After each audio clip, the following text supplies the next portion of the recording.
찬송가 202장, 새 찬송가 268장, 찬송가 202장, 새 찬송가 268장 찬송 드리고 예배 드리도록 하겠습니다.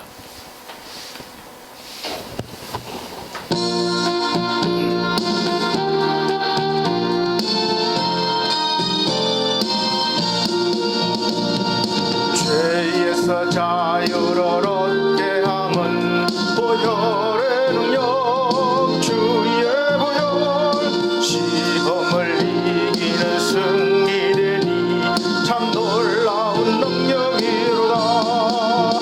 주의 보혈 공력이 있도다. 주의 피 믿어.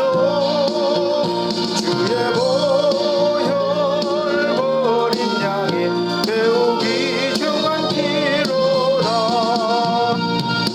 육체의 정욕을 이길 힘은 보혈의 능력, 주의 보혈, 날마다 너에게 적게 하니 참 놀라운 능력이로다. 주의 보혈 능력이 있도다. 주의 피 믿어. 주의 보혈 버린 양의 매우 귀중한 피로다. 눈보다 더 희게 밝히는 것 보혈의 능력, 주의 보혈 기신이 참 놀라운 능력이로다. 주의 보혈 능력이 있도다. 주의 피 믿어. 주의 보혈 버린 양의 매우 귀중한 피로다.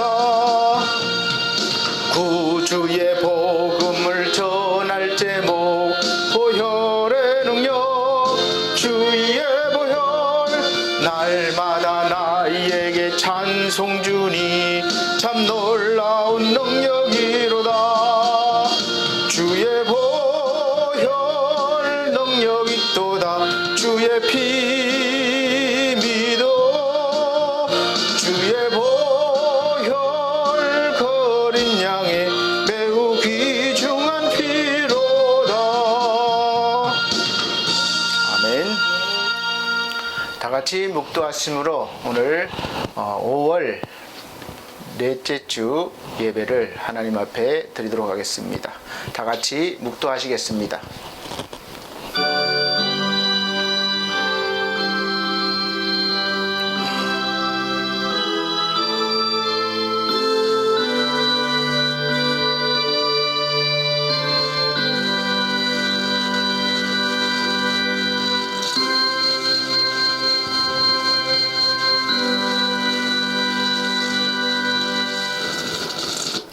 복 있는 사람은 악인의 꾀를 쫓지 아니하며 죄인의 길에 서지 아니하며 오만한 자의 자리에 앉지 아니하고 오직 여호와의 율법을 즐거워하여 그 율법을 주야로 묵상하는 자로다. 저는 시냇가에 심은 나무가 시절을 쫓아 과실을 맺으며 그 잎사귀가 마르지 아니함 같으니 그 행사가 다 형통하리로다. 악인은 그렇지 않으며 오직 바람에 나는 겨와 같도다. 그러므로 악인이 심판을 견디지 못하며 죄인이 의인의 회중에 들지 못하리로다. 대저 여호와의 길은 여호와께서 인정하시나 악인의 길은 망하리로다. 아멘.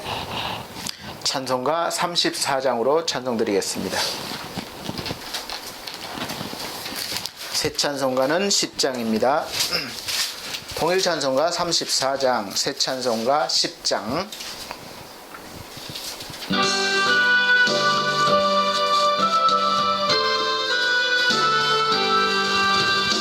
전능왕 오셔서 주 이름 찬송케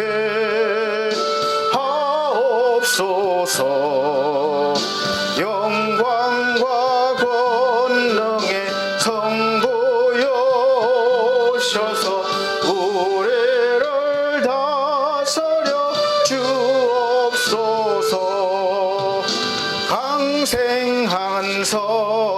자여 오셔서 기도를 들어소서.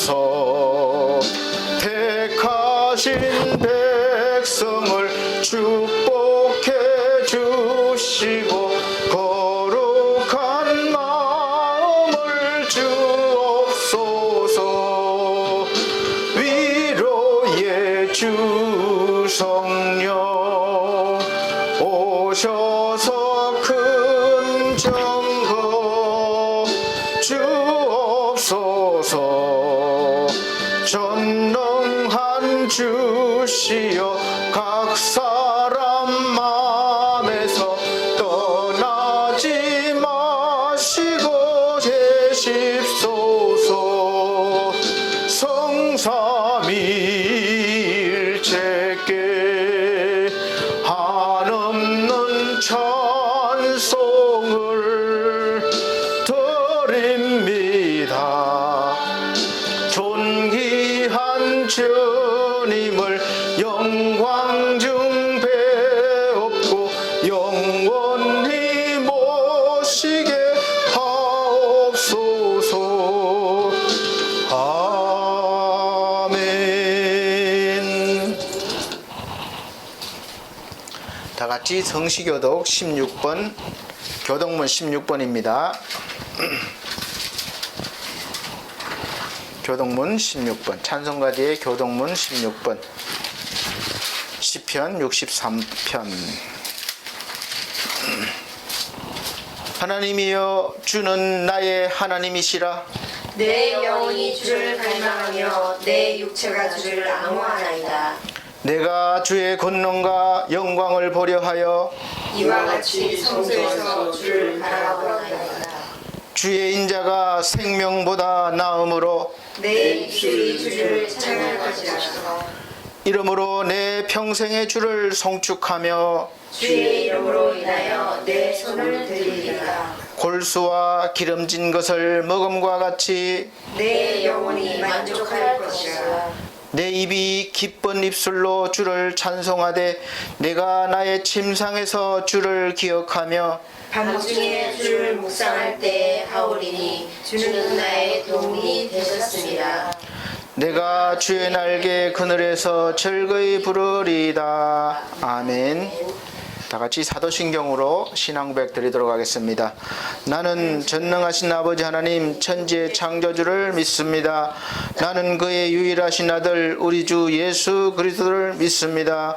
그는 성령으로 잉태되어 동정녀 마리아에게 나시고 본디오 빌라도에게 고난을 받아 십자가에 못 박혀 죽으시고 장사된 지 사흘 만에 죽은 자 가운데서 다시 살아나셨으며 하늘에 오르시어 전능하신 하나님 우편에 앉아 계시다가 거기로부터 살아있는 자와 죽은 자를 심판하러 오십니다.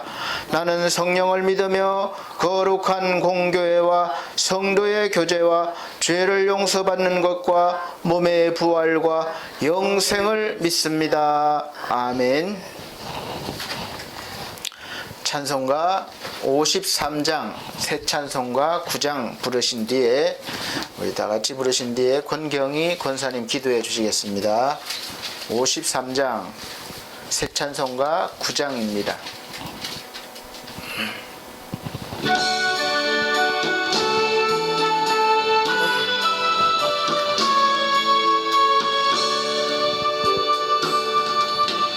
하늘에 가득 찬 영광의 하나님, 온 땅에 충만한 존귀하신 하나님, 생명과 빛으로 지혜와 권능으로 언제나 우리를 지키시는 하나님, 성부와 성자와 성령 구원의 하나님,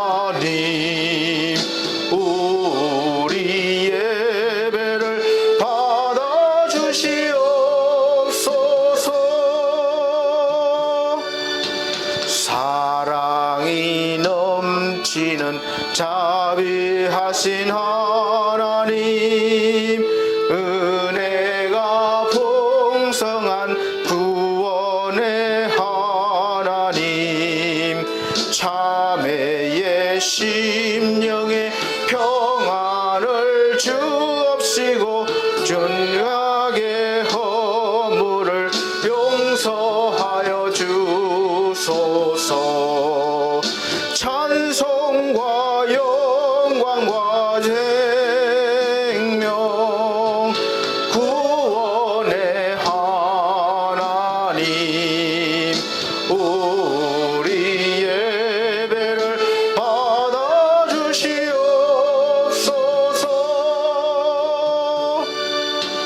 연약한 심령을 굳게 세워주시고 우둔한 마음을 지혜롭게 하시고 주의 뜻 받들어 참되게 살아가며 주 말씀 따라서 용감하게 하소서.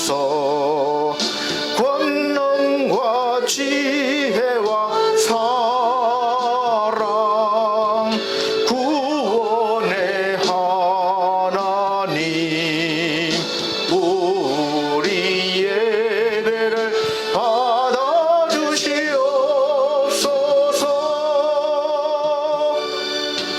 주 앞에 나올 때 우리 맘이 기쁘고 그 말씀 힘되어 희망 솟아오른다. 고난도 슬픔도 이기게 하옵시고 영원에 잇대어 살아가게 하소서. 우리의 자랑과 기쁨 구원의 하나님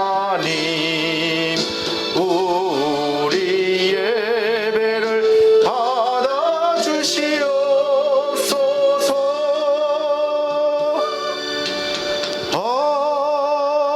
아멘. 다 같이 기도 드리십니다.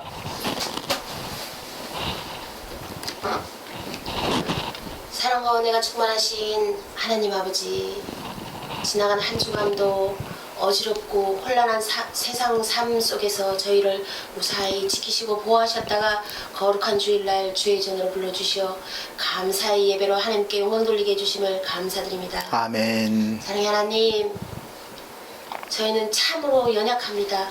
정말 혼자서는 살 수 없는 나약한 저희들입니다. 하나님, 또한 한 주간도 나약함으로 인하여 알고도 짓고 모르고도 지은 제가 너무나 많음을 고백합니다. 하나님, 이 입술로 타인을 정죄하고 판단했습니다. 마음으로 참으로 정말 용서하지 못하고 주님의 사랑으로 정말 포용하지 못했습니다.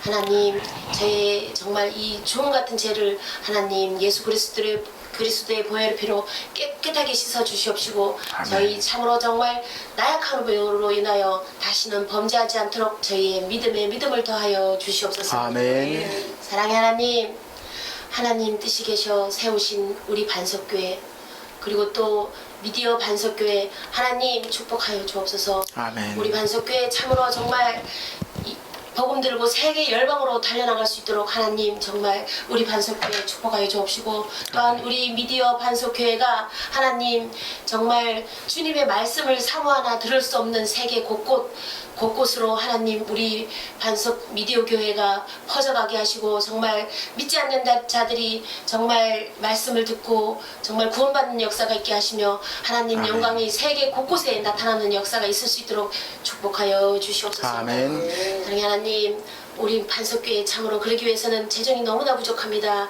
하나님 재정을 축복하여 주시사 어려운 이웃을 구제하며 선교사들을 파송하는데 하나님 나라를 위하여 마음껏 쓰고도 남는 우리 반석교회의 재물이 될 수 있도록 하나님 축복하여 주시옵소서. 아멘. 하나님 또한 정말 일꾼들도 보내주옵소서. 한국 같은 아멘. 성도들도 보내주옵소서. 하나님 참으로 우리 교회 비록 정말 작지만 하나님 내 나중은 심히 창대하리라는 약속의 말씀을 믿습니다. 하나님 우리 반석교회 일꾼들을 보내주시사 정말 주님 말씀을 사모하는 곳곳으로 정말 우리 반석교회 성도님들이 정말 달려나갈 수 있는 정말 전도하는 열정적으로 전도하는 우리 반석교회 성도님들 다 될 수 있도록 축복하여 주시옵소서. 아멘. 사랑의 하나님 정말 우리 반석교회 오지 못한 발걸음 있습니다. 몸이 아파 오지 못하는 성도님, 여러 가지 환경과 여건으로 인하여 오지 못한 성도님, 참으로 다음 주에는 정말 한 사람도 빠짐없이 정말 주님 말씀을 사모하여 정말 누구보다 열심히 달려나오는 정말 우리 성도님들이 다 될 수 있도록 축복하여 주시옵소서. 아멘. 하나님 또한 우리 성도님들 정말 마음속에 바라고 간구하는 이 기도들 있을 줄 압니다. 하나님 그 바라고 간구하는 기도들이 하나님께 정말 상달되어 하나님께서 정말 가장 좋으신 때에 정말 가장 좋으신 방법으로 응답하여 주시리라 믿고 감사드립니다. 아멘. 사랑의 하나님 또한 정말 특별히 노년의 부모님들 우리 반석교회에 계십니다. 하나님 우리 노년의 부모님들 정말 하나님께서 항상 함께 동행하여 주시사 노년의 삶이 정말 외롭지 않게 하여 주옵시고 또한 영육간의 강건함으로 지켜주시사 정말 늘 든든히 기도로 무정하여 노년의 삶이 정말 기쁨과 감사가 풍성한 삶이 될 수 있도록 축복하여 주시옵소서. 아멘. 사랑의 하나님 또한 우리 반석교회 이 목사님을 위해 특별히 기도드립니다. 하나님 너무나 많은 일 가운데 정말 있습니다. 하나님 정말 일에 질서가 잡히게 하여 주시옵소서. 하나님 정말 우리 목사님 또한 피곤치 않게 하여 주시옵소서. 정말 그 어디를 가든지 오고 가는 발걸음과 차량을 축복해 주시사 정말 안전한 발걸음이 되게 하시고 안전한 차량이 되게 하시며 정말 우리 반석교회 차량이 그 수명을 다하는 그날까지 우리 목사님을 정말 모시고 다니는데 정말 그 목적을 다 할 수 있도록 하나님 축복하여 주시옵소서. 아멘. 또한 우리 목사님 정말 하나님 말씀을 대언하시기 위해 정말 단위에 쓰셨습니다. 하나님 그 쏟아내는 모든 말씀들이 정말 하나도 땅에 떨어지지 아니하고 저희 가슴에 정말 잘 박힌 못이 되게 하시며 정말 또 믿음의 풍성한 열매가 되게 하시며 정말 우리 그 말씀대로 또 아멘으로 살아갈 때 그대로 이루어지는 역사가 있을 수 있도록 하나님 축복하여 주시옵소서. 아멘. 우리 목사님 정말 말씀의 권능과 권세와 능력에 있게 하여 주시옵소서. 하나님께서 이 자리에 함께 하실 줄 믿습니다. 또한 정말 살아 역사하신 우리 예수 그리스도 이름 받들어 기도드리옵나이다. 아멘.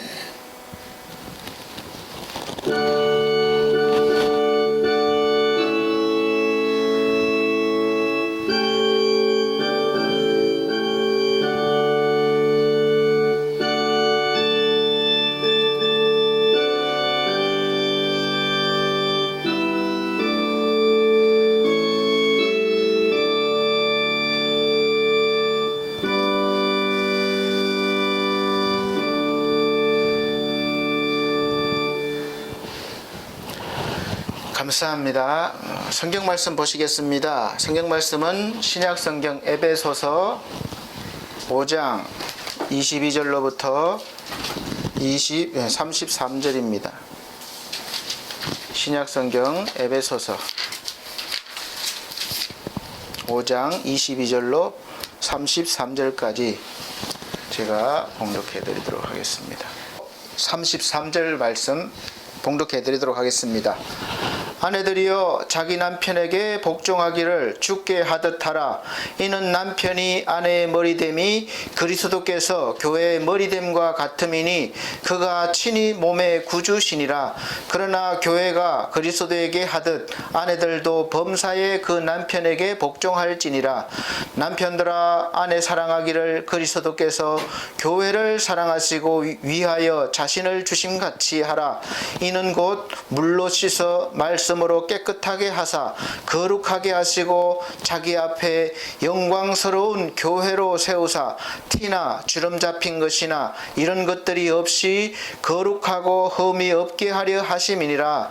이와 같이 남편들도 자기 아내 사랑하기를 제 몸같이 할지니 자기 아내를 사랑하는 자는 자기를 사랑하는 것이라. 누구든지 언제든지 제 육체를 미워하지 않고 오직 양육하여 보호하기를 그리스도께서 교회를 보양함과 같이 하나니 우리는 그 몸의 지체임이라. 이러므로 사람이 부모를 떠나 그 아내와 합하여 그 둘이 한 육체가 될지니 이 비밀이 크도다. 내가 그리스도와 교회에 대하여 말하노라. 그러나 너희도 각각 자기의 아내 사랑하기를 자기같이 하고 아내도 그 남편을 경외하라. 아멘. 할렐루야, 반갑습니다. 오늘도 하나님께서 이렇게 불러주셔서 감사드리고 또 저와 우리 사랑하는 성도님들에게 말씀이 전해지고 또 들려지고 영적으로 풍성한 열매가 맺혀지시기를 간절히 축원합니다. 아멘. 오늘 제목은 아담이 하와를 처음 만났을 때 하와를 보고 한 말이고 또 그런 마음이었어요. 이는 뼈 중에 뼈요 살 중에 살이로다. 이 제목을 정한 것은 오늘이 부부의 주일로 우리가 보내고 있습니다. 부부의 날이 지났는데 사실 뭐 나름대로 선물도 하고 또 같이 식사도 하고 다른 나라가 다르게 보낼 수도 있었고 또 보낸 분도 계시고 또 그렇지 못한 분도 계실 거예요. 그러나 오늘 말씀을 들으면서 부부에 대해서 한 번 더 깊이 생각해 보시기 바랍니다.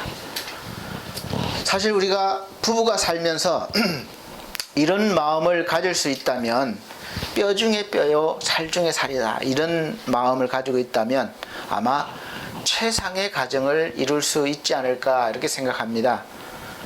요즘은 부부가 아니라 혼자 계시는 가정도 있고 또 부부주의로 가면 또 우리가 그렇지 못한 가정들은 소외되지 않을까 이렇게 생각할지는 모르지만 사실 성경은 예수 그리스도 안에 있는 자들은 이제 신랑이 예수님이에요. 우리 신부가 우리 성도들로 비유가 됐습니다. 그래서 하나님 안에서 가정을 이룬 거예요. 영적인 가정을 이룬 거라고 보시면 되겠습니다. 그래서 항상 우리 신랑 되시는 예수님, 그리고 우리는 신부는 깨끗해야 되고 거룩해야 돼서 우리가 주님 오실 때 그런 모습으로 맞이해야 되는 것이죠. 이것이 성경에서 설명하는 거예요. 그래서 신랑이 올 때까지 잘 믿음으로 기다려야 되는 거죠. 그래서 이미 영적으로 가정을 이룬 겁니다. 그래서 신랑 되시는 예수님께서 신부되는 저와 여러분들 그리스도인들을 영원히 함께 사시기 위해서 데리러 오실 것입니다. 반갑게 맞이하셔야 돼요. 영적으로 예수님과 가정을 이루는 사람은 육적인 이 세상에서도 믿음의 가정을 이루고 또 비교적 행복한 가정을 이루어 나갈 것입니다.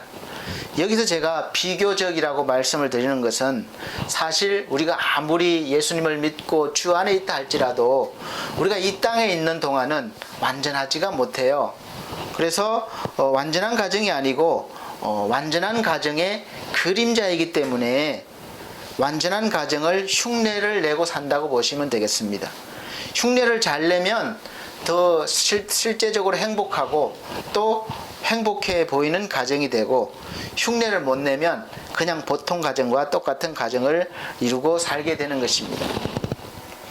그 이유는 믿음으로 받을 수 있는 하나님으로부터 오는 온갖 좋은 것들을 누릴 기회가 많이 있고 없고 거기에서 차이가 나는 거예요. 그래서 많이 누리게 되면 행복을 느끼는 마음도 커지고 많아지는데 또 많이 누리지 못하면 행복을 느끼는 마음도 똑같은 환경에서도 작아지고 또 없어질 수도 있습니다. 그렇기 때문에 우리는 신앙으로 흉내를 내면서 진짜가 올 때까지 계속 전진하는 거예요. 진짜를 향해서 나가는 거예요. 그래서 나중에 진짜가 오면 완전한 이제 가정이 되는 거죠. 완전한 우리가 삶을 살게 되는 것입니다. 믿음과 행복의 가정을 이루는 것을 흉내내라고 말씀드린 것은 뭐 사랑한다는 말을 자주 하고 기념일을 챙기고 뭐 이벤트를 해서 상대방을 즐겁게 하고 행복해 하는 모습을 보는 것도 사실 중요합니다. 그것도 좋지만 더 좋은 것은 예수 그리스도를 믿음으로 우리가 받고 예수님의 그 예수의 사랑, 예수의 성품, 예수의 모든 것을 믿음으로 우리가 받고 흉내를 내는 거예요. 받은 다음에 늘 말씀드리지만 우리는 우리의 것 가지고 뭔가를 시도하면 금방 바닥이 나요. 얕은 물이 얕은 물. 그냥 샘에 그냥 고인 물이에요. 퍼내면 즉시 없어져요. 좀 더 깊은 샘이냐 얕은 샘이냐에 따라서 조금 차이가 나지 바닥나는 건 마찬가지입니다. 그래서 끊임없이 나오는 그 생수처럼 그런 원리 또 근본적인 근본적으로 받는 것이 있어야 되는 것이죠. 그래서 우리는 내 것 가지고 하면 금방 바닥날 뿐만 아니라 완전하지도 못하고 결국은 채워주지도 못해요. 우리가 사랑이 부족하면 사랑을 달라고 하나님 같은 그런 사랑을 풍성히 달라고 구하시기 바랍니다. 그리고 필요한 것을 구하시길 바라요. 주님은 예수 그리스도 이름으로 구하기를 바라시는 거예요. 너희가 내 이름으로 구할 때 주겠다. 이렇게 하나님께서 예수 그리스도 이름으로 구할 때 무엇이든지 주신다고 약속하셨습니다. 그래서 우리가 이 약속을 믿고 나에게 부족한 것이 있으면 열심히 구하셔서 받으시길 바랍니다. 그래서 그 받은 것 가지고 이제 나뿐만이 아니라 사실 나를 위해서 구하는 것도 좋지만 나와 함께하는 사람들을 위해서 구하는 것이 더 좋아요. 부부 생활에 있어서 남편과 아내는 어떻게 해야 합니까? 많은 전문가들이 있고 책도 있고 방법을 말합니다. 사실 사람은 창조도 할 수 있는 존재이지만 흉내를 내려면 최고의 것을 모방해야 최고가 될 수 있어요. 항상 최고의 것을 보시고 모방을 해야 돼요. 무엇이든지 최고의 모델을 보고 흉내를 내다 보면 최고의 것과 같아질 수도 있고 또 하면서 창조적인 그런 것이 나와서 더 좋은 것을 만들 수도 있듯이 부부 생활에서 최고의 모델을 찾아야 되는 거예요. 우리가 삼성의 핸드폰이 좋잖아요. 중국에서 왜 빨리 따라잡습니까? 우리나라 기술자들을 데려가서 우리나라 기술자들이 기술을 빼가가지고 하는 것도 많고 흉내 내잖아요. 흉내. 똑같이 하다 보면 더 좋은 것을 만들 수가 있는 거예요. 그것이 모방이에요. 우리나라도 많이 그랬어요. 개발도상국 때 남의 나라 거 좋은 거 많이 가서 뺏겨서 똑같이 만들기도 하고 또 더 좋게도 만들었어요. 이게 발전하는 것입니다. 그래서 우리가 부부 생활을 잘 하려면 최고의 완전하진 않지만 그래도 최고의 부부 모델을 찾아야 되는 거예요. 행복하게 사는 부부 모델을 찾아야 됩니다. 사실 그런데 우리가 주위를 이렇게 돌려보면 찾다 보면 사실 그런 부부를 찾기가 보통 있는 게 아니에요. 보면 대부분 살기 힘들어하고 억지로 살고 또 그런 부부가 많아서 그것 보고 결혼 안 하는 분도 많아요. 가끔 TV에 나오는 아마 최수종 씨 같은 경우가 좀 많지는 않지만 우리나라 여성들의 부러움을 살 정도 그런 정도 아내에게 잘하는 것을 볼 수 있습니다. 그래서 이벤트도 많이 해주고 사랑을 주는 걸 볼 수 있어요. 근데 그럼 그 아내는 그 남편을 위해서 어떻게 하는지는 많이 나오지 않아서 사실 최고의 모델이라고 저는 할 수 없을 것 같아요. 한쪽만 잘하면 되는 것이 아니거든. 그래서 둘 다 잘해야 되니까 어느 부부든 일방적이 되면 훌륭한 모델이 될 수가 없습니다. 그래서 성경을 한번 찾아봤어요. 성경에서는 부부 모델을 어떻게 설명하고 있나 살펴봤습니다. 그래서 오늘 에베소서 5장 22절로부터 보시면 말씀에 아내는 남편을 주님같이 여기라 이렇게 말씀하고 있어요. 교회가 그리스도에게 하듯 아내들도 남편에게 그렇게 복종하라는 거예요. 남편은 아내를 주님이 교회를 사랑하듯이 섬기라는 겁니다. 여러분 우리가 복종이라니까 거부 반응이 오는데 보세요. 우리가 주님한테 교회가 주님한테 복종하는 게 막 억지로 막 이렇게 하는 거 아니잖아요. 주님이 너무 사랑스럽고 주님이 너무 좋아서 하는 것이지 하기 싫은데 억지로 하는 거 아니거든요. 이런 것을 말합니다. 그리고 남편은 아내를 주님이 교회를 사랑하듯이 그렇게 섬기고 사랑하라는 거예요. 주님께서 교회를 어떻게 사랑하시는지 우리가 잘 알잖아요. 우리가 교회를 사랑하시는 자신을 내어주신 같이 사랑하시는 거예요. 원문에 그래서 쭉 보면 놀라운 사실을 우리가 발견할 수 있는데, 여기에서 설명하는 사랑이라는 단어가 원어에는 다 여러 가지 뜻이 있어요. 뭐 사람 간의 사랑, 뭐 형제 간의 사랑, 이렇게 많이 단어가 뜻이 있는데, 여기에서 나오는 사랑이라는 단어는 전부 다 아가페를 말해요. 아가페. 아가페는 하나님만이 사랑하실 수 있는 완전한 사랑을 말합니다. 성경에서 아가페는 오직 하나님이 인간을 사랑하시는 그 사랑에만 사용되시는 독특한 그런 용어예요. 언어입니다. 사람에는 이 아가페 사랑이 없어요. 하나님만이 가지고 계시는 사랑입니다. 그런데 본문에서 주님이 남편들에게 이 아가페, 하나님의 사랑을 요구하십니다. 아내들에게도 아가페의 사랑을 요구하셔요. 이것은 무엇을 의미합니까? 진정한 결혼 생활의 행복은 이 아가페의 사랑에서 얻을 수 있고, 또 이 아가페 사랑에서만 유지될 수 있다는 말씀이에요. 이 아가페 사랑의 특성이 뭡니까? 무조건적인 사랑이에요. 우리가 하나님이 우리를 향해서 조건이 없어요. 우리가 조금 잘하니까 사랑하는 것 아닙니다. 우리가 죄인 됐을 때부터 사랑하신 거예요. 그러니까 무조건적인 사랑이에요. 그리고 희생적인 사랑입니다. 다 주십니다. 주시고 또 주시고 목숨까지도 주시는 거예요. 그럼에도 불구하고 우리는 그 사랑을 다 알지는 못해요. 그래서 우리는 그럼에도 불구하고 알지 못하지만, 하나님은 그럼에도 불구하고 우리를 사랑하시는 거예요. 이것이 바로 아가페 사랑입니다. 그래서 그리스도 안에서 부부는 반드시 이 사랑으로 묶여져야만 아가페 사랑을 그나마 흉내낼 수도 있고, 또 흉내낼수록 진짜가 나오기 때문에 우리가 정말 부부간에도 사랑하고 섬기고 그렇게 해서 행복한 가정을 유지하고 또 이루어나갈 수가 있는 것입니다. 이 하나님의 무조건적인 사랑, 아가페는 우리에게는 없는 것이기 때문에 하나님께 받을 때에만 아가페 사랑이 가능한데, 이 하나님께 받을 수 있는 방법은 많지가 않아요. 딱 한 가지 방법밖에 없습니다. 다른 방법은 없어요. 오직 예수 그리스도를 통해서 하나님께 받을 수가 있는 방법, 그 한 가지입니다. 이건 하나님이 알려주셨어요. 정하신 방법이에요. 그래서 우리는 예수 그리스도를 통해서 그 사랑을, 하나님의 사랑을 받은 다음에야 이 하나님의 사랑, 아가페 사랑으로 상대방을 대할 수가 있는 거죠. 그래서 우리는 먼저 사랑을 받고 사랑을 해야 되는 것입니다. 이게 순서예요. 그래서 사람은 늘 이 사랑에 목말라해요. 목말라하며 삽니다. 사랑하는 사람을 만나서 우리가 결혼을 하게 되죠.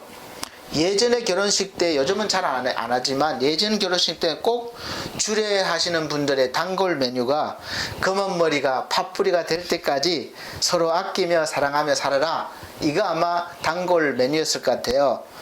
사실 이렇게 사는 것도 어떻게 보면 대단한 일이고 기적 같은 일이라고 할 수 있어요. 뭐 요즘 인기 있는 가수가 부르는 노래, 뭐 어디야, 이렇게 집이야, 막 왜 피곤하니까 일찍 자 그랬는데 뒷목 잡잖아요. 네가 왜 거기서 나와 그러잖아요. 그 남자친구가 강남에서 지나가는데 어디 뭐 나이트인가 뭐 노는 데서 여자친구를 본 거예요. 그러니까 전화를 한 겁니다. 내용이 그래요. 근데 여자친구가 거짓말 하는 거예요. 어디야? 그러니까 이제 집이래. 그러니까 왜 피곤하니까 일찍 자는 거래. 그러니까 이 남자친구는 뒤통수 맞은 거죠. 다른 남자친구하고, 그것도 교회 오빠하고 그 놀러 간 것이 들통이 난 거예요. 그래서 이런 노래가 있고, 또 이 보면은 사랑에 목말라 하고 사랑을 찾아 헤매고 있는 그런 노래들이 정말 많습니다. 그래서 노래 중에 사랑에 관한 노래가 유독 많고 또 사연도 많은 것을 볼 수 있어요. 이것은 우리 인간 세상에 이렇게 사랑이 필요하고 또 사랑하기를 원하고 받기를 원한다는 거예요. 그리고 또 받는 사람은 독점하기를 원하기 때문에 상처도 많고 또 문제도 많은 것이죠. 그래서 어떤 노래에서는 사랑은 눈물의 씨앗이라고 표현합니다. 이 눈물의 씨앗에서 싹이 나고 열매가 맺으면 뭐가 되겠어요? 눈물의 씨앗, 눈물에서 그게 나왔는데 눈물과 고통과 괴로움이겠죠. 그래서 이 사랑 때문에 오늘도 어떤 사람은 불행하고 괴롭고 행복하고 또 어떤 가정은 행복하고 불행하고 괴로워하고 이렇게 왔다 갔다 하는 거예요. 왜 인간은 이렇게 그렇게 바라고 원하고 우리가 가지고 싶어하는 이 완전한 사랑을 받지도 못하고 또 하지도 못하고 흉내낼 수밖에 없게 됐습니까? 그 이유는 완전한 사랑의 그림자만 가지고 태어나서 그래요, 우리가. 그건 아담과 하와, 제가 늘 근본적인 설명을 자주 드렸어요. 그래서 아담과 하와의 첫 만남은 그야말로 완전한 사랑으로 만났습니다. 하나님 안에서 짝이 없어서 뭔가 외로워 보이는 그런 부족해 보이는 아담에게 하나님이 돕는 배필로 하와를 창조하셨습니다. 그래서 하와를 아담 앞으로 이끌어 가셨을 때 아담이 하와를 보고 첫 마디가 그거예요. 이 여자는 내 뼈 중에 뼈요 살 중에 살이로다. 그렇게 마음이 드는 거예요. 그렇게 반응합니다. 한마디로 따봉이에요. 따봉. 막 춤출 정도예요. 그런 사람을 만난 거예요. 혼자 있다가. 그렇게 할 만큼 완벽한 짝을 만났다고 생각하고 여기서 성경을 보면 한 몸을 이뤘다 그랬습니다.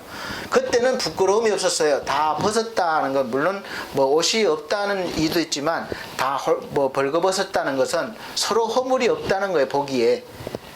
그런데 그래서 이렇게 완벽한 짝을 만나서 최초의 행복한 가정이 탄생한 겁니다. 그런데 이 악한 사단은 우리가 이렇게 행복하게 사는 꼴을 못 보는 그런 악한 존재예요. 그래서 약한 사람부터 이제 공격을 하는 겁니다. 사탄이 아담부터 유혹하지 않았어요. 아담은 하나님으로부터 직접 말씀을 들었습니다. 동산 중앙에 있는 선과 악을 알게 하는 나무의 실과를 따먹으면 네가 정령 죽으리라. 따먹지 말아라. 분명하게 하나님으로부터 들었습니다. 그리고 이 아담은 하와에게도 이야기했을 거예요. 이 저 중앙에 있는 나무 실과를 먹으면 안 된다. 죽을 거다. 하나님이 그렇게 말씀하셨다. 그래서 이 사단은 한 다리 건너서, 그러니까 전애들은 하와에게 먼저 유혹을 하는 거죠. 그리고 남자는 여자에게 약해요. 그래서 먼저 하와의 말에 아담도 유혹되어서 선과 악을 알게 하는 열매를 같이 먹게 되는 거죠. 그래서 이제 그때부터 부부 사이에 믿음이 이제 갈라지기 시작한 거예요. 우리가 꼭 부부 사이에도 보면, 신앙생활 하다 보면 믿음이 연약한 사람을 통해서 시험에 들 때가 많습니다. 그래서 서로 다투게 되고 또 사이가 나빠지는 경우가 종종 있습니다. 마음이 약한 사람은 마음을 괴롭히고, 물질이 약한 사람은 물질로 유혹을 해서 결국은 서로의 마음에 금이 가게 만드는 것이 이 사단의 전략이에요. 마음에 금이 가면 사랑도 금이 가게 되고 신뢰도 금이 가게 됩니다. 이렇게 서로 금이 간 상태로 그냥 두면 점점점 텀이 벌어져서 결국에는 이제 붙일 수가 없어요. 갈라지게 됩니다. 창세기 2장 25절 보면 아담과 그의 아내 두 사람이 벌거벗었으나 부끄러워 아니하더라 그렇게 했는데, 이렇게 서로 완전했던 아담과 하와가 유혹에 넘어가서 이제는 갈라지게 되는 겁니다. 그 마음이. 그래서 우리가 살아가면서 모든 사람들이 강력하게 유혹을 받을 수도 있고 또 넘어질 수 있는 그런 존재입니다. 창세기 3장 6절 보면 하와가 여자가 그 나무를 본 적, 나무를 봤어요? 뭐 우리가 살면서 안 볼 수는 없겠죠. 뭐 저기가 좋다 안 볼 수는 없어요. 그러니까 보니까 어때요? 먹음직도 하고 그 열매가 먹음직도 하고 또 보암직도 하고 지혜롭게 할 만큼 탐스럽기도 한 나무인지라. 이렇게 여자가 그 열매를 따먹고 자기와 함께 있는 남편에게도 주매 그도 먹음지라 이렇게 기록이 되어 있어요. 그러니까 딱 보니까 먹음직해요. 보암직해요.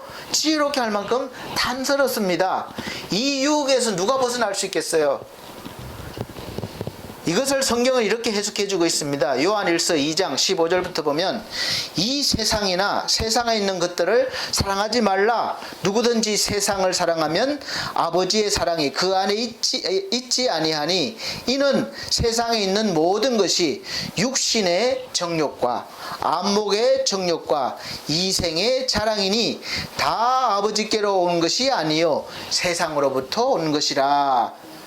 모든 인간은 큰 범위에서 보면 이 세 가지 유혹에서 다 넘어집니다.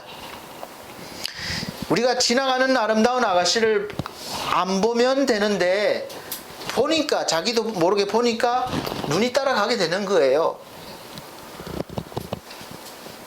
그리고 이제 보니까 그 마음에 정욕이 일어나는 거죠. 이 자연스러운 거죠. 그래서 우리가 흔히 하는 말 중에 이런 말이 있습니다. 누가 어떤 말이나 행동을 지나치게 하면 저 사람 선을 넘네, 도가 지나치다 이렇게 말합니다. 아담과 하와가 바로 그렇게 한 거예요. 그냥 본 것만 해도 괜찮은데 그것을 따먹었어요. 그러니까 선을 넘은 거죠. 도가 지나친 거죠. 하나님이 정해놓은 선을 넘었고 도를 넘었습니다. 그렇게 함으로써 먼저 자기를 창조해준 모든 것의 근원이신 하나님과의 관계가 깨져버렸습니다. 단절이 돼버렸어요. 단절이. 그래서 사람이 사람 되게 하는 그 근원들, 하나님으로부터 오는 생명과 사랑과 신뢰, 평안, 건강 이런 것들을 더 이상 공급받지를 못하게 됐습니다. 그래서 즉시 공급이 끊어지니까 즉시 결핍이 온 거예요. 그때부터 생명을 공급받지 못하니까 그때부터 죽음이 왔습니다. 사랑을 공급받지 못하니까 아담의 입에서 그토록 극찬했던 기뻐했던 사랑하는 아내 하와를 향해서 내 뼈 중에 뼈요 살 중에 살이라고 한 아내를 향해서 하나님이 주신 저 여자 때문에 내가 선악과를 먹었습니다. 이렇게 책임을 전가하고 있습니다. 당신 때문에 내가 이렇게 됐어. 이렇게 원망하는 거예요. 자기 잘못을 상대에게 전가하고 있습니다. 신뢰가 깨지고 만 거죠. 사랑이 깨졌습니다. 부부 사이에 싸움이 왜 생깁니까? 결국은 당신 때문에 그렇다고 상대방을 탓하기 때문에 그런 거죠. 당신만 안 만났으면 내가 잘 살 수 있었는데 당신 만나서 내가 이렇게밖에 못 산다는 거예요. 그래서 신뢰가 깨지는 거예요. 가정이. 사랑이 깨지고 평안이 깨지고 모든 것이 무너져 내렸습니다. 전에는 동산을 거닐면서 관리만 하고 하나님과 동행하며 살면 됐는데 이제는 일평생 동안 뼈 빠지게 일을 해야 땀을 흘려야 먹고 살 수 있게 됐어요. 요즘 100세 시대에 사실 젊었을 때 그렇게 고생하고 이제 한 60대부터 힘드니까 좀 편안하게 살고 싶은데 70대 돼도 일을 해야 되는 거예요. 왜 그렇습니까? 성경 말씀에 그렇게 돼 있어요. 그러니까 땀을 흘려야 먹고 살 수가 있다.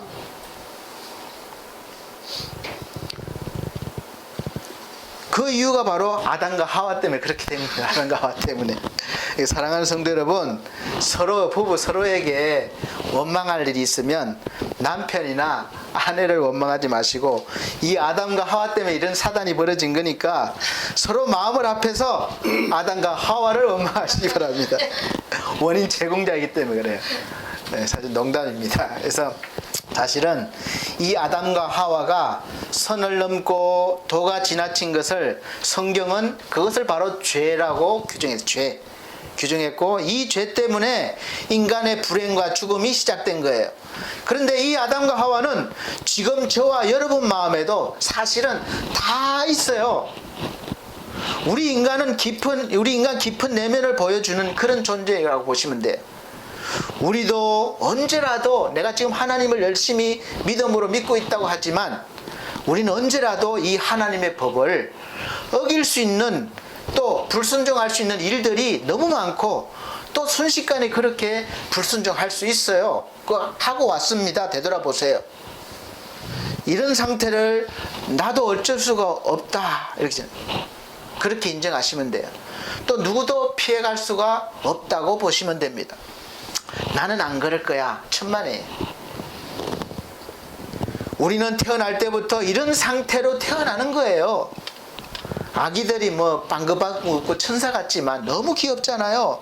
천사 같잖아요. 그러나 그 속에 인간 세상에서 일어나는 온갖 추한 것들이 그 아기 속에 다 들어있는 거예요. 그 아기가 너무 어려서 보이지도 않고 표현을 못할 뿐이지 커가면서 자꾸 하나씩 나오는 거예요. 우리가 보잖아요. 알고 있잖아요. 그래서 아기 때는 너무 귀여웠는데 크면 클수록 미운 4살, 미운 7살이 왜 나옵니까? 그 어린아이들 속에서, 그 속에서 다 나오는 거예요. 불순종, 악 다 나오죠. 그래도 소망이 있는 것은 하나님께서 본래의 것을 그림자로나마 이렇게 남겨주셔서 흉내를 내게 해서 진짜를 바라보게 하셨어요. 그 길을 남겨주신 거죠. 완전하진 않지만 사랑도 하게 하시고 의로운 행동도 하게 하셔요. 우리가 불 속에 뛰어들어서 죽어가는 사람을 구해낼 수도 있어요. 의로운 행동이에요. 또 건강을 지키고 오래 살고 싶어 합니다. 영원한 생명을 갈망해요.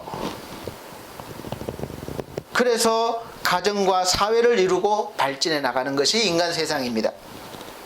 그러나 그런 것들이 분명한 것 같지만 다 그림자이고 모래 위에 쌓은 성이기 때문에 언제나 위태롭고 무너질 수밖에 없어요.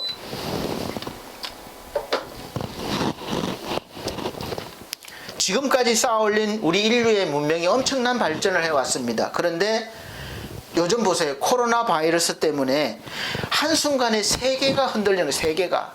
물론 이것도 우리가 어떻게 연구해서 또 백신도 만들고 이겨나가겠지만 눈앞에 보잖아요. 한순간에 이렇게 흔들릴 수가 있습니다. 과학이 발전해서도. 이것이 우리 인간 세상이에요. 우리가 쌓아올린 바벨탑이 튼튼하고 무너질 것 같지 않지만 하나님의 훅 부시면 한순간에 무너지는 거예요. 흩어지는 거예요.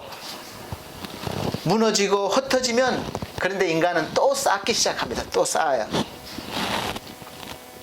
그런데 쌓으면서 참 인간이 어리석은 것은 똑똑한 것 같지만 그것이 그림자인 줄 모르고 진짜인 것처럼 생각하고 쌓아나가는 거예요. 또 모래성인 줄 모르고 마치 영원할 것처럼 여기고 그림자를 넘어서 진짜를 찾지 않고 그림자에만 집착하는 거예요.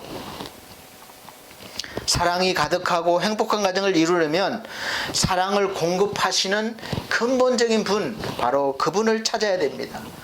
영원히 살고 싶으면 영원한 생명을 주시는 분을 우리가 만나서 그분으로부터 받아야 돼요. 평안하려면 평안을 주시는 분을 만나야 합니다. 우리가 부유하려면 진짜 부자인 분을 만나서 공급받아야 돼요. 그림자 말고 진짜 본체를 만나야 하고 공급받아야 합니다.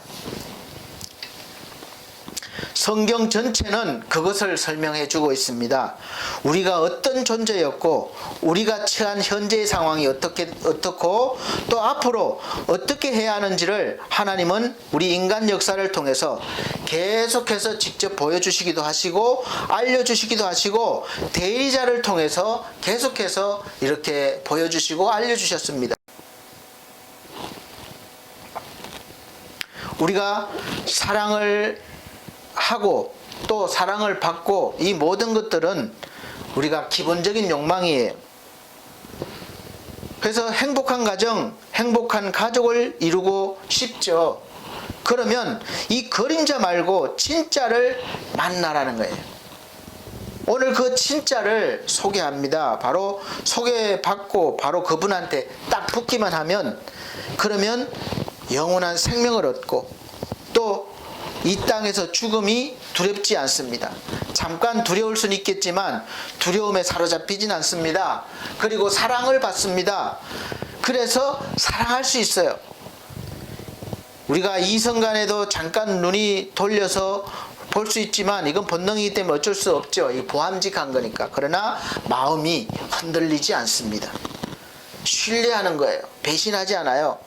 또 부유합니다. 시편 23편에 보면 다윗이 썼는데, 이 시편을 쓸 때 다윗이 아주 푸른 초장에 있고 쉴만한 물가에 쓴 거 아니에요. 다윗도 우리처럼 고생하고 이렇게 힘든 가운데서 이런 시가 나온 겁니다. 푸른 초장과 쉴만한 물가를 누리는 그런 고백이에요. 이런 풍성한 은혜 속에서 살았기 때문에 이런 고백을 하고 시를 쓸 수 있던 거죠. 고린도전서 3장 21절로부터 23절 보면, 그런즉 누구든지 사람을 자랑하지 말라, 만물이 다 너희 것임이라 그랬어요. 바울이나 아볼로나 게바나 세계나 생명이나 사망이나 지금 것이나 장래 것이나 다 너희의 것이요, 너희는 그리스도의 것이요 그리스도는 하나님의 것이니라. 이렇게 본래의 존재를 알려주는 겁니다. 천하 만물이 다 우리 것이에요. 그러나 우리 것이지만 본래는 하나님 것이라는 것을 알라는 겁니다. 진짜 주인이신 하나님이 사인을 하시면 우리는 즉시 우리 것이 되고 사용할 수가 있습니다. 성경을 깊이 연구한 사람들 중에 예수를 도로 보는 사람들이 있어요. 도인, 성인, 많은 성인 중에 한 명이라고 보는 거죠. 그러나 성경을 깊이 있게 연구하지 않아도 예수를 생명으로 보는 사람들이 있습니다. 누구예요? 저와 여러분들이잖아요. 우리는 도를 깊이 깨닫지도 못하고 학문을 깊이 연구하지 못했지만 예수님이 내 생명이라는 걸 알고 믿고 있습니다. 바로 이 예수로부터 생명을 받은 사람들이에요. 또 거듭난 사람들입니다. 구원받은 사람들이에요. 제가 방송 프로그램에서 저녁 늦게 하는 그 도울학당이 있어요. 도울학당. 도울 선생이라는 분이 나와서 이제 이렇게 하는 강의하고 그러는데, 거기에서 나온 강사 한 분이 오랫동안 이제 문의가 들어온 거예요. 상담이 들어온 거예요. 오랫동안 사귀고 결혼을 앞두고 준비하면서 자꾸 부딪히고 티격태격하게 싸우게 되니까 이런 생각이 들어요. 과연 이 남자하고 내가 결혼해야 될 것인가? 지금도 이렇게 싸우는데, 그렇게 고민 상담이 들어왔어요. 그래서 초대되어 온 강사가 하는 말이 제가 마음에 와닿아서 소개를 합니다. 인디언 친구를 예로 들어요. 인디언 친구의 개념을 비유로 들어서 조언을 하는데, 인디언의 그 친구 개념은 나의 아픈 짐이나 무거운 짐을 자기의 등 뒤에 이렇게 나누어져 주는 사람을 친구라고 한다는 거예요. 그러면서 결혼도 마찬가지라고 했습니다. 상대방의, 남자든 여자든 상대방의 부족한 면이나 모난 면이 반드시 있거든요, 보면은. 그리고 아픈 과거가 있을 수도 있고, 또 자기가 그런 모든 것들을 내가 대신 져줘야 되겠다는 마음이 없으면 다시 한번 생각해 보라는 거예요. 아무리 오래 사귀었어도 결혼은 다시 한번 생각해 봐라. 짐을 대신 져줘야 되겠다는 마음과 실제로 그런 능력이 있어야 서로 부부간의 관계가 지속되어지고 그래도 행복에 가깝게 사는데, 그런 생각과 마음과 능력이 없이 그냥 사랑만 있다고 되는 것이 아니라는 거죠. 자기 짐만 내려놓으려고 하니까 서로 힘들고 가정이 불행하게 되는 거예요. 상대방의 짐을 내가 져주지 않고 내 짐만 져주기를 바라니까 서로 힘든 거죠. 한쪽이든 두 쪽이든 다 상대방의 짐을 져주지 못하면 누군가는 평생 같이 살지만 평생 가슴에 멍이 들면서 참아가면서 내가 자식 때문에 산다, 내가 뭐 때문에 산다, 이렇게 주위를 바라보는 눈 때문에 살고 또 누구 때문에 살고, 아니면 이제 헤어지고 싶어도 혼자 살아갈 자신이 없어서 억지로 사는 그런 불행한 부부, 불행한 가정이 될 것입니다. 그래서 주님은 말씀하셨어요. 마태복음 11장 28절 보면 수고하고 무거운 짐짐자들아 다 내게로 오라 내가 너희를 쉬게 해주겠다. 나는 마음이 온유하고 겸손하니 나의 멍에를 메고 내게 배우라는 거예요. 내게 배우라. 그러면 너희 마음이 쉼을 얻으리니 이는 내 멍에는 쉽고 내 짐은 가벼움이니라 하시니라. 자, 주님은 아시기 때문에 이렇게 알려주시는 거예요. 방법을. 우리 인간의 가장 기본적이고 중요한 인생의 무거운 짐을 주님 앞으로 가지고 와서 내려놓으라는 것입니다. 그러면 쉬게 해주겠다는 것이고 또 쉽게 질 수 있도록 주님이 멍에를 매는 방법을 인생을 살아가는 방법을 가르쳐 줄 테니까 배우라는 것이고 또 자기의 짐뿐만 아니라 상대방 짐도 질 수 있는 능력을 주시겠다는 거예요. 그래서 순서가 먼저 우리의 짐을 예수께 내려놓고 그분의 짐을 어떻게 지는지 배우고 그 배운 것으로 자기의 십자가의 짐을 지라는 것입니다. 그러면 아무리 무거운 짐도 가볍게 느껴지는 것이 되기 때문에 우리가 그것을 비결을 배우는 거죠. 그 순서가 예수께 나가고 내려놓고 배우고 실천하는 것이 신앙생활의 기본이라고 보시면 되겠습니다. 무조건 예수께 배우시기 바랍니다. 전주에도 설교드렸지만 예수 그리스도는 우리 인생 최고의 스승이에요. 다 가르쳐 주세요. 옳은 길로 가게.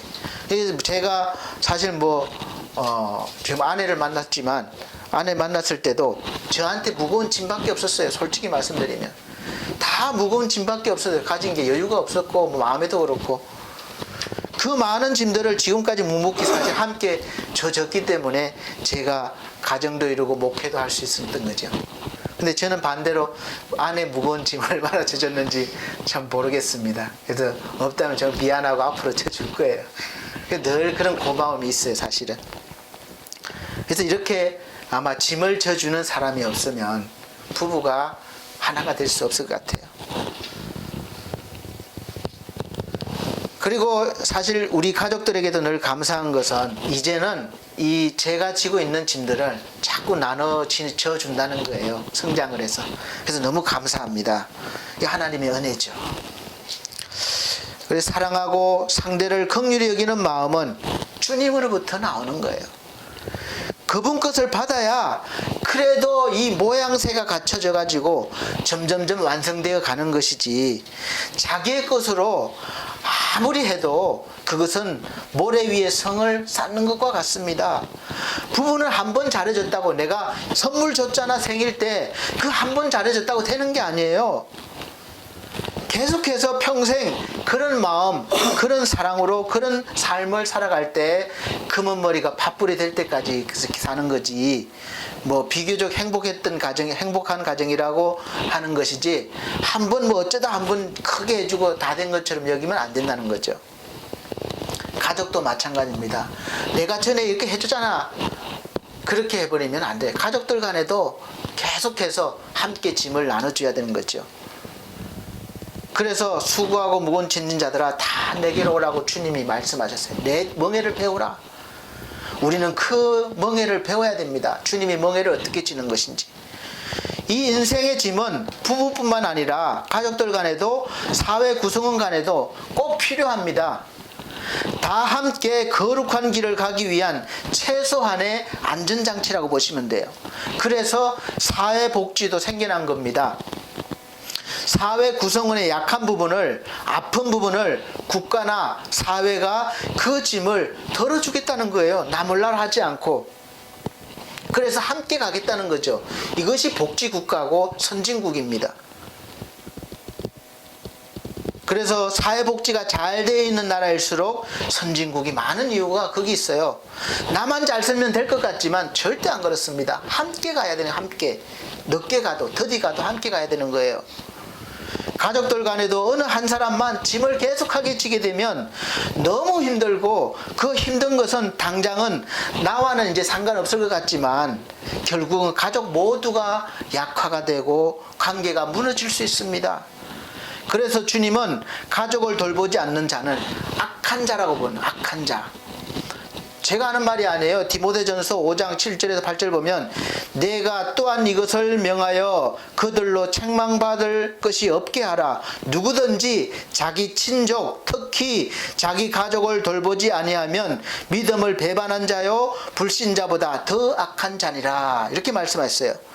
특히 예수 그리스도를 믿으면서 그렇게 산다면 비난받아 마땅하다고 저는 생각해요. 사랑하는 성도 여러분, 5월달만 가정의 달이 아닙니다.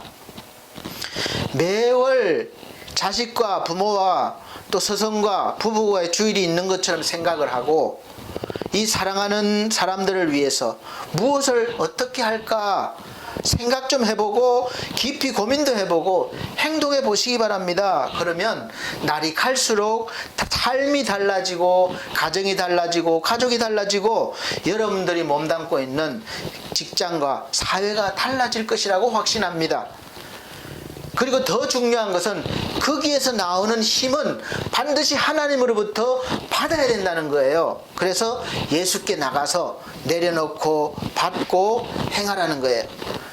그래서 하나님의 사랑을 가지고 하나님의 능력을 가지고 여러분부터 변하시고 가정과 가족과 사회를 변화시켜 나가는 믿음의 주인공들이 다 되시기를 예수 그리스도 이름으로 축복합니다. 네. 감사합니다. 하나님 감사합니다. 오늘도 말씀 주셨습니다. 주 안에서 주님으로부터 받은 그 귀한 것들을 우리가 날마다 나를 위해서 가족을 위해서 또 사랑하는 사람들을 위해서 이 죽어가는 영혼들을 위해서 사용하고 섬길 수 있도록 도와주시고 행할 수 있게 하여 주시옵소서. 예수 그리스도 이름으로 축복하고 기도합나이다. 아멘. 찬송가 305장, 새 찬송가 559장 찬송 드리면서 준비하신 예물 드리도록 하겠습니다. 305장, 559장 새 찬송가.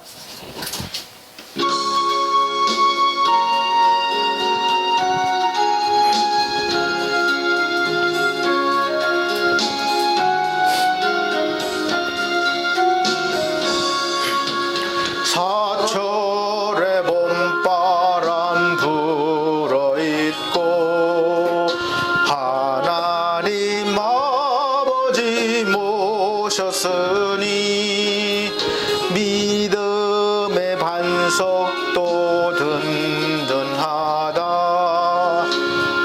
우리 집 즐거운 동산이라.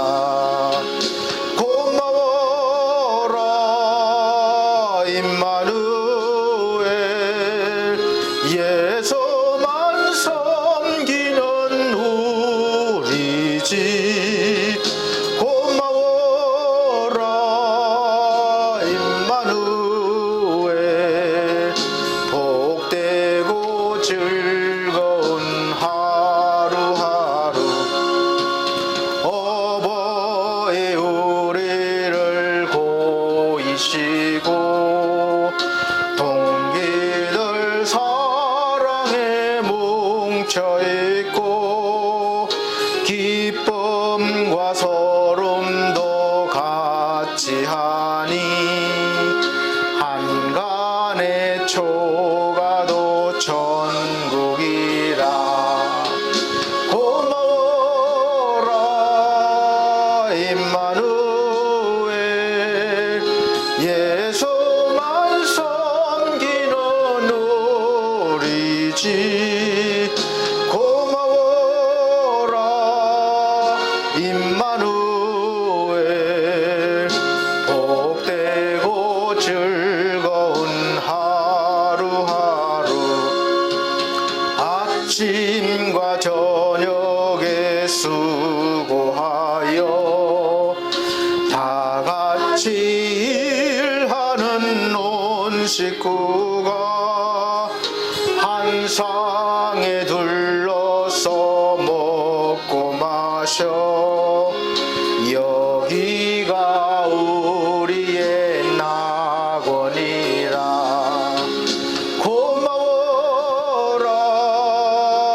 임마누엘 예수만 섬기는 우리 집 고마워라.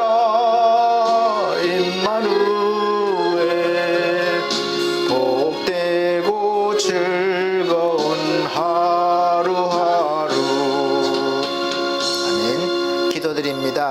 우리 하나님 은혜 감사해서 감사함을 드렸습니다. 주정헌금 드렸습니다. 건축예물과 또 여러 가지 몸으로 또 이렇게 귀한 정성으로 예물 드렸습니다. 우리 하나님 일일이 기억하시고 귀한 손길들이 날마다 하나님의 은혜를 경험하며 누리며 풍성한 삶을 살아갈 수 있도록 은혜의 복을 더하시고 풍성한 물질의 복도 더하여 주옵소서. 예수 그리스도 이름으로 축복하고 기도합나이다. 아멘. 감사합니다. 금방 날짜가 가는 것 같아요. 이제 더워지기 시작하는데 건강관리 잘 하시기 바랍니다. 아직까지 코로나가 완전하게 없어지지 않았으니까 마스크 꼭 착용하시고 또 손소독 철저히 잘 해주시고 거리 두기도 될 수 있으면 지속적으로 해주시기 바랍니다. 60일장 찬송 드리고 축도 예배를 마치도록 하겠습니다.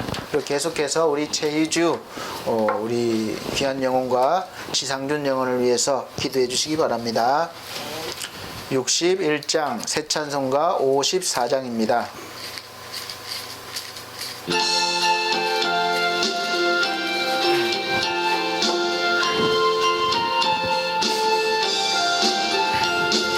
주여 복을 비옵나니 편히 가게 하시고 사람마다 주 은혜로 이기도록 하시고 광야 같은 세상에서 항상 인도하소서.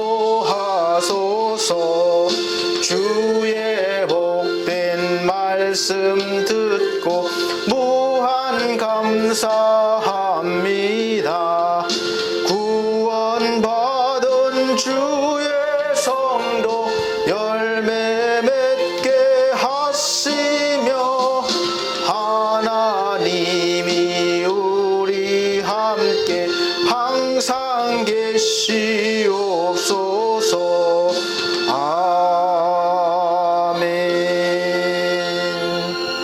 기도 드립니다.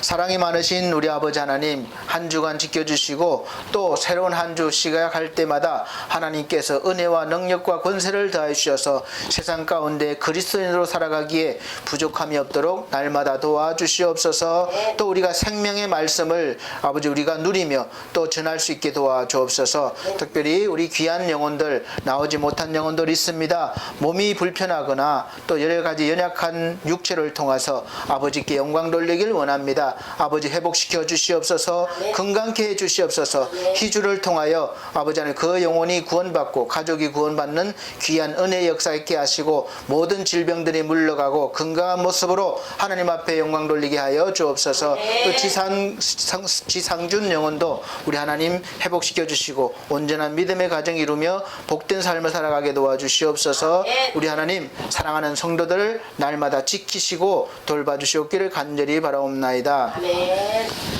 이제는 우리 주 예수 그리스도의 은혜와 하나님의 극진하신 사랑과 성령님의 감화감동 교통하신 은혜가 오늘 말씀을 듣고 하나님의 사랑과 은혜를 날마다 받아서 누리며 또 많은 사람들을 유익하게 할 수 있는 귀한 믿음을 원하는 사랑하는 성도들 머리 위에 이 나라의 민족 위에 지금으로부터 영원토록 함께 계실지어다. 아멘.